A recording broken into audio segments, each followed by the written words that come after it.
100 years ago, men stood on these ridges chasing gold. Some of them found it, some of them didn't. Some of them actually left fortunes behind. It's buried by time and erosion and forgotten history. We've certainly learned that lesson. Today we're going to test a theory the old-timers understood well. See, when a hard rock gold mine sits up above a valley, gravity eventually is going to do the mining for you. This sack of gravel came from a valley fed by a legendary gold mine. It's a gold mine a friend of mine, JB, has, and we're not going to disclose where this mine is, but it's just a couple ridges over from the Mahoney Mine. And in the next 30 minutes, we're going to find out exactly how much gold is still hiding in that ground, above ground, placer gravels sitting in that little valley.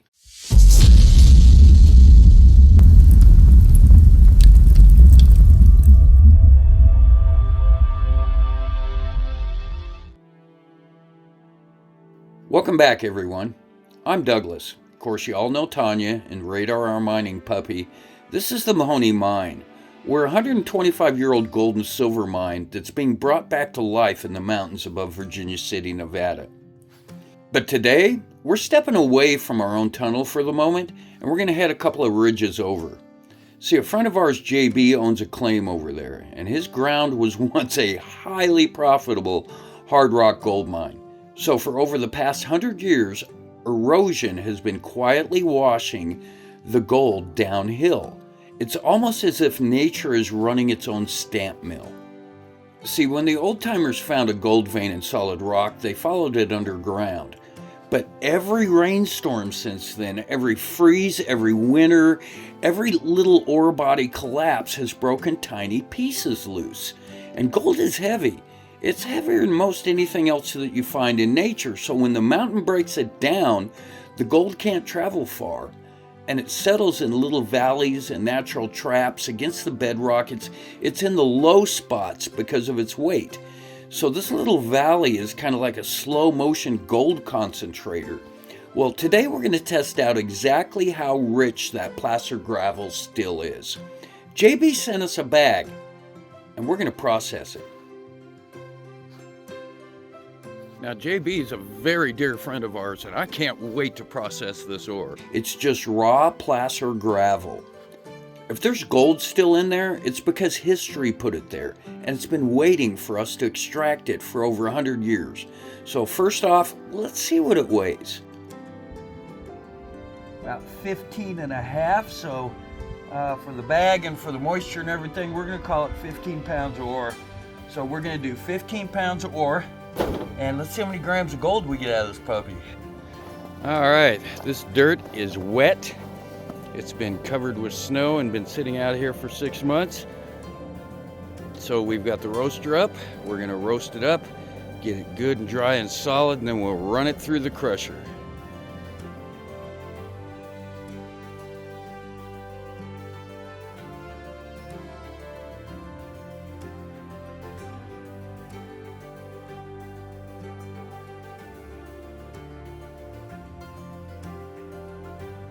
Wow, look at that. We're at 12 and a half pounds. We took off 2.5 pounds of water out of that. And that's actually good stuff because the water got in there and it froze it, and it has loosened up some gold, I'm sure. So let's see what we can get out of this. We're gonna run this through the chain mill and let's turn it into a powder. We won't be doing any sluicing today. That sucker's frozen. So let's just crush it into a bucket.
we did to these alluvial gravels. All right, so JB wasn't even crushing this stuff. He was just digging it out of an area there where it was just alluvial gravels. But now we've got it absolutely looking like flour. And if I'm right, if it's got a lot of flour gold in it, this ought to be really interesting to pan out. So let's get to it. Okay, before we get to panning this, you and I need to have a talk. I have gotten a ton of comments. Everybody is saying that my panning process is way too slow and that it takes forever, and the cows have come home 3 times before my pan's empty. There's a reason for that. Yes, the gold is heavier, but we've got a lot of flour gold, and I'm so just very, very careful at settling, getting rid of the light stuff, settling, getting rid of the light stuff, because flour gold is very easy to wash out of a pan. We use a ton of jet dry, and we just have to be very, very careful. So yeah, I know I'm gonna pan slow. So on this video, Tonya's suggestion is we'll use the fast forward so that we can show it really, really quickly to you. So Tonya had a suggestion that when I pan to put it on fast forward. I'm gonna do that, because to pan down 1 pan of dirt, you know, you've got people like Jeff Williams that go shake, shake, shake, pour, it's done. I'm not like that. It's gonna take me 30 minutes to pan down a single pan of dirt, because I'm gonna get every single flake. We're prospecting, we wanna know what's there. And if I have a 90% recovery rate, that still means I have a 10% loss. And when you do the math, it makes a major difference. So I appreciate everybody certifying me as the world's slowest panner, but I'm doing it right. Okay, I want to show you. Look how much clay is in this pan. That is just nasty. So we're gonna wash that back into the bucket. Let me get my hose.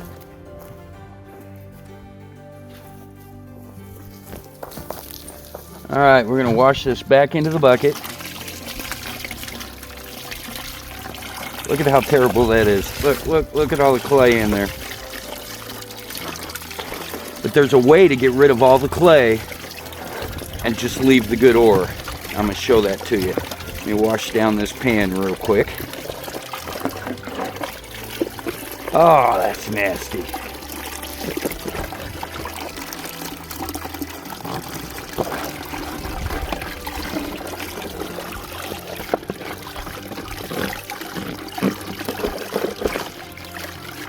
All right, most of the icky's out of there. Let's wash my pan a little bit.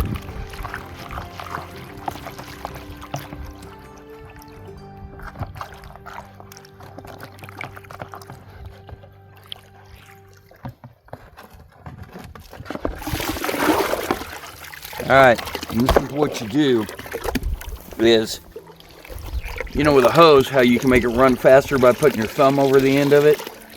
I do that and spray it down into there, and I'm breaking all of that up. And the deal is, the gold, even flour gold, is going to fall back down. But none of the clay, because the particles are so small and so light, will fall back down.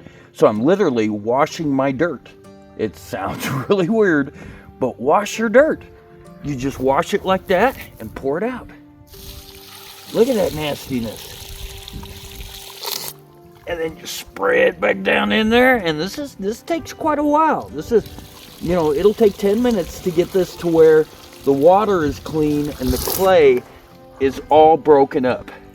So that's what we're gonna do. We're gonna wash this until the water is just clear and we've got nothing left in there but placer gravel. Oh, it's nasty. And I'm not gonna make you watch this, but I'll do it real quick, and then I'll cut back and show the results. I get the nozzle down in there, I'm washing all that up, I'm stirring it, and all of your heavies are gonna stay down, but all of those lights are gonna come to the top. So let me get this done, and then I'll cut back to a nice clean bucket and show you the results. All right, it's starting to lighten up. See the difference?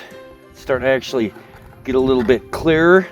And so all of the topsoil and overburden and clay is finally getting washed out of it, and it's going to make it a lot better to pan.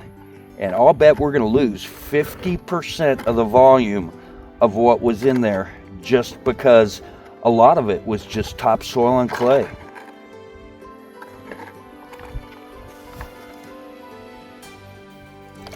All right, over halfway there. We're really working it down. Look at that. We're getting down to some real gravels. Look at the black sand line back there. That's nuts. I think I already see a couple of pieces of gold.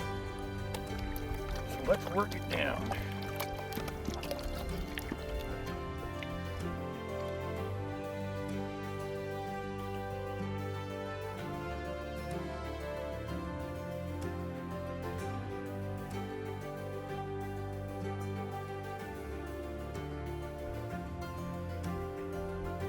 Okay, I'm going to show you guys something that has to do with panning technique, and this may help you out. I've got one of these pans that has the ridges in it, and you see a lot of people doing this forward and back deal to pull the lights off of it and leave the black sands. Now you see how much black sand there is there? Let's go ahead and mix it up again. And I am a firm believer in the twirl. See how the water's twirling like that? Watch what's going to happen to this back line of black sand. It takes a little bit longer, but you can see the bigger stuff, the lights are being pulled off and the heavies are being left. You have more black sand throughout the entire pan there. So now when I get that going, I'm going to show you my technique here. All right, see, we got the little twirl working. Now watch this back line and what's going to happen. This is confidence because it hasn't happened yet.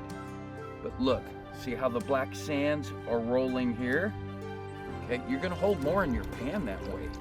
And I just think that that's a better technique.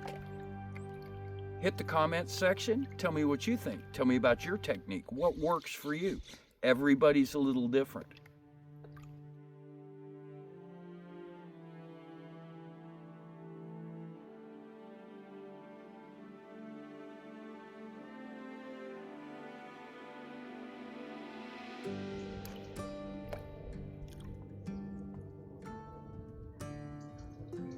See that little tiny swirl I'm creating? All the lights are being pulled off of the heavies, and then that twirl is kicking it out of the pan.